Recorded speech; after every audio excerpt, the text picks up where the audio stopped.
So, bali galing siya kay Ruiz Andrew, taga Laguna. Pinadala niya dito sa Sago LBC, sa La Union. Yan. So, unbox na natin siya ha. Tingnan natin kung ano yung item na pinadala niya.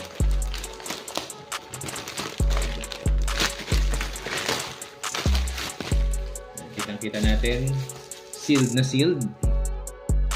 Silyado siya. Yan, talagang maayos yung packaging niya. Tapos, iyan natin. Dahan-dahanin natin para hindi siya masira. Lalo na yung card sa loob. Pag na-damage yung hirap na. Yan.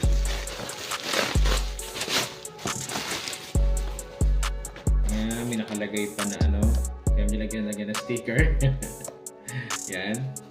Yan, kita natin. Protektado. Diba?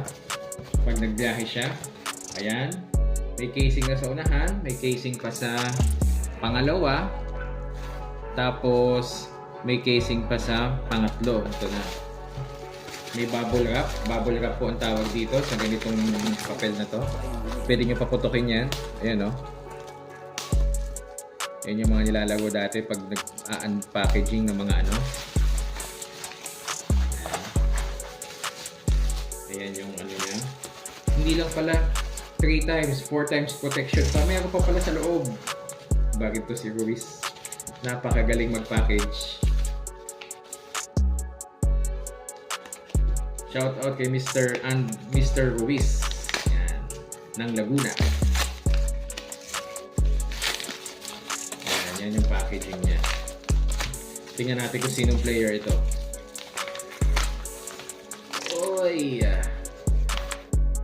Ang Hassel play. Yan po, ang ganda ng kanyang pirma. Kita natin, Dennis Rodman ito. Yan. Bali under siya ng ng Beckett. Ayan, kita po natin. Beckett autograph. Beckett authentication. Dennis Rodman, authentic autograph po yan. Yan, Dennis Rodman. Under siya ng NBA hoops. Yan. 18499, ayan po yung kanyang Bali po ito ordinary na card. Tapos nung nilagyan siya ng case, tumaas ang value niya.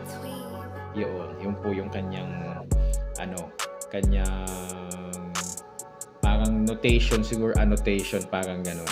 Tapos, ito si Dennis Rodman, ito yung pinaka bad boy ng NBA noong 1990s era. Bali, naglago siya sa Pistons, Spurs, San Antonio Spurs, and sa Chicago Bulls, Lakers, and Dallas Mavericks. Pero ang pinaka tumatak talaga sa atin dito is yung Pistons niya, yung nakikipagsapakan siya. Yan. Ang kanyang tatay po pala ay nanirahan sa Pilipinas. Si Rodman Sr. dito lang sa Subic. Kaso namatay na po siya few years ago. Yun. Bale, iyan po ang kanyang autograph. Authentic po siya kasi nga naano po siya ng Beckett. Yun. So, yun. Dennis Rodman, the Worm.